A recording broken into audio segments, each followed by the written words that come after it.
शहर की बहुत बड़ी स्कूल मानी जाती है। आइए अब दरख्त की इस्लाम में क्या अहमियत है, ये ताल्लुक से 5 मिनट के लिए मैं मुफ्ती हारून साहब को दावत देता हूँ कि वो अपने तासुरात यहाँ पेश करें। इस्लाम में दरख्त की अहमियत। बिस्मिल्लाहिर्रहमानिर्रहीम। आज इस बहुत ही पवित्र सभा में, मैं इसे पवित्र सभा इसलिए कहूँगा क्योंकि पवित्र काम हो रहा है। सबसे पहले तो मैं शुक्रिया अदा करूँगा इस पूरी यूनिट का, पूरी यूनियन का, जो दरख्त लगाने का काम कर रही है। मैडम, पवित्र कुरान में एक बात कही गई है कि फमन यअमल मिस्काल ज़र्रतिन खैरन यरा। ये पवित्र कुरान की पंक्तियां हैं।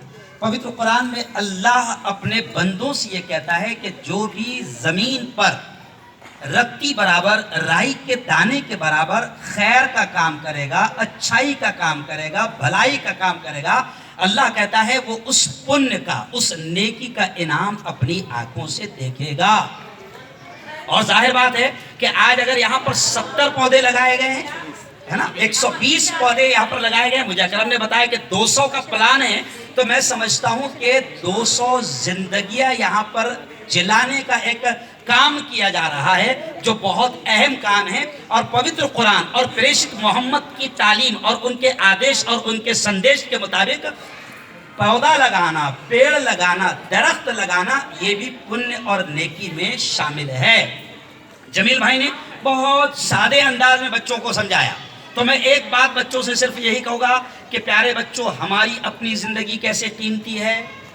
हम नहीं चाहते हैं कि हमें तकलीफ पहुँचे, हम नहीं चाहते हैं कि हमें कोई ऐसा फटका मारे, हम नहीं चाहते हैं कि हमें कोई काटे, हम नहीं चाहते हैं कि हमें कोई तकलीफ पहुंचाए। तो जैसे हम नहीं चाहते हैं, जैसे हम खुदा की एक मखलूक है, वैसे ये पेड़ पौधे भी खुदा की मखलूक है। अगर इनको काटोगे, इनको फटका मारोगे, इनको तकलीफ दोगे, तो अल्लाह ऐसे ही नाराज होगा जैसा आपको तकलीफ होने पर आप नाराज होते हैं। इसलिए हमारी सबकी जिम्मेदारी है कि हम इन पौधों की हिफाजत करेंगे। कहो इंशाअल्लाह।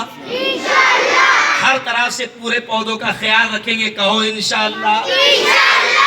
भाई 120 पौधे लगाए जा रहे हैं। अभी रियाज मियां ने इशारा किया कि जिनको पौधे चाहिए वो रियाज से कांटेक्ट करें। तो अभी यहाँ पर बच्चे कितने हैं सर?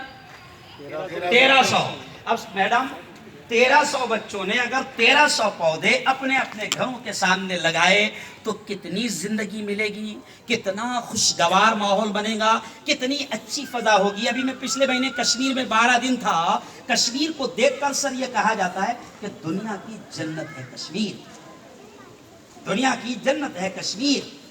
और यकीन मानो, मैंने एक आर्टिकल लिखा मेरे अपने पेपर में, नजर टाइम्स में, कि कश्मीर दुनिया की जन्नत है। कश्मीर भी बहुत अच्छा है, कश्मीरी भी बहुत अच्छे हैं, मगर नफरती चिंटुओं ने उस जन्नत को भी नर्क बनाने का काम किया है। तो मैं आपसे ये कहूँगा कि कश्मीर की तस्वीरें जब मेरे चैनल पर आई, मेरे पेपर पर आई, तो कई बच्चों ने बड़े खुशियों का इजहार किया कि कितनी खूबसूरत जगह है, कितनी खूबसूरत जगह है, कितनी खूबसूरत जगह है। मैं बच्चों से कहूँगा कि बच्चों, अगर हर घर के सामने पौधे लगेंगे, हर घर के सामने पेड़ लगेंगे, तो इंशाअल्लाह हमारा जलगांव भी कश्मीर से कम नजर नहीं आएगा।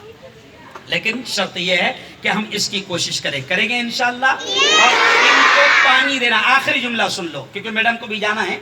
इनको पानी देना ये भी सवाब है। जैसे भूखे को खाना खिलाना सवाब है ना, भूखे को खाना खिलाना सवाब है। हमारा धर्म कहता है, इस्लाम कहता है, प्रेषित मोहम्मद कहते हैं, पवित्र कुरान कहता है कि भूखे को खाना खिलाना, भूखे को पानी पिलाना सवाब है। तो ऐसे ही मैं एक धर्म गुरु हूं, मैं आपको कह रहा हूं कि ऐसे ही इस्लाम ये भी कहता है कि पेड़ों को, पौधों को पानी डालना ये भी ऐसा ही सवाब है, पुण्य है, नेकी है, अजर है, जैसे किसी भूखे को पानी पिलाना और खाना खिलाना है। तो ये नेकी हम कमाएंगे ना इंशाअल्लाह। बहुत अच्छा माहौल है।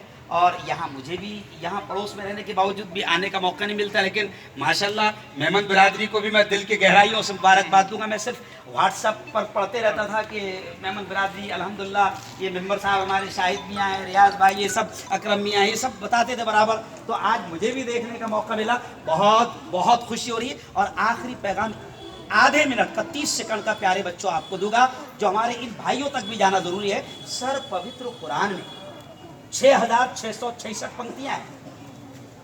एक पंक्ति यानी अल्लाह का एक ऑर्डर। अब पवित्र कुरान में नमाज का भी हुक्म है, रोजे का भी हुक्म है, ज़कात का भी है, हज का भी है। लेकिन कमाल की बात है सर कि पवित्र कुरान में रोजे, नमाज, हज, ज़कात, सबका खैरात का ऑर्डर पहले नहीं आया। पवित्र कुरान का सबसे पहला संदेश, आदेश और पवित्र कुरान का सबसे पहला ऑर्डर है इक़रा। इक़रा लफ्ज के माने होते हैं पढ़, यानी पवित्र कुरान में सबसे पहले पढ़ने का हुक्म दिया गया। तो मैं कभी कभी हंसते हंसते कहता हूं कि इक़रा के शब्द के माने पढ़। इक़रा शब्द के माने ये नहीं कि इक़रा में पढ़, इक़रा शब्द के माने ये नहीं कि इक़रा में पढ़, 36-56 में पढ़, एंग्लो में पढ़, मिल्लत में पढ़, कहीं भी पढ़ मगर पढ़। अरे बोल भाई, कहीं भी पढ़ मगर पढ़। तो पढ़ेंगे इंशाल्लाह तो खुदा के पहले हुक्म पर अमल होगा। और वो शेर कहकर अपनी बात खत्म कि इल्म कितना अहम होता है, एजुकेशन कितना अहम होता है कि किसी शायर ने कहा है, जिंदगी मांगो किसी से ना मोहब्बत मांगो, जिंदगी मांगो किसी से ना मोहब्बत मांगो, तख्त मांगो न कोई ताजो हुकूमत मांगो, झूठी दुनिया है ये दुनिया की ना शोहरत मांगो, सिर्फ अल्लाह से तुम इल्म की दौलत मांगो। खाली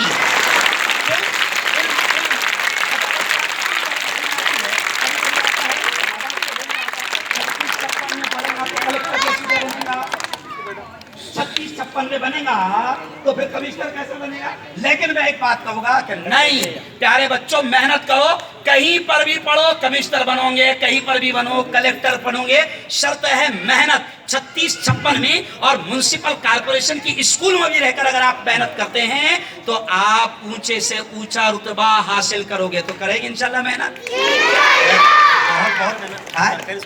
सरकारी स्कूल में पढ़कर देखो, जिंदा मिसाल जमीन भाई ने कहा कि मैडम जो है ऐसे ही सरकारी स्कूल में पढ़ी है, आज जलगांव शहर की कमिश्नर है, म्युनिसिपल कमिश्नर है। और सर हम भी आज पूरी दुनिया में मशहूर है, तो हम भी ऐसी सरकारी माल है, क्या बात है, हम भी कोई प्राइवेट माल नहीं, हम भी ऐसी सरकारी और मदरसे का माल है जी, असली का। तो आज हम पूरी दुनिया में अल्हम्दुलिल्लाह काम कर रहे हैं। बहुत बहुत शुक्रिया, बहुत बहुत धन्यवाद। बड़ा अच्छा प्रोग्राम यहाँ पर सजाया गया। स्कूल की पूरी मैनेजमेंट, टीचर्स और पूरे स्टाफ को भी मेरी अपनी पूरी टीम की जानिब से बहुत बहुत मुबारकबाद।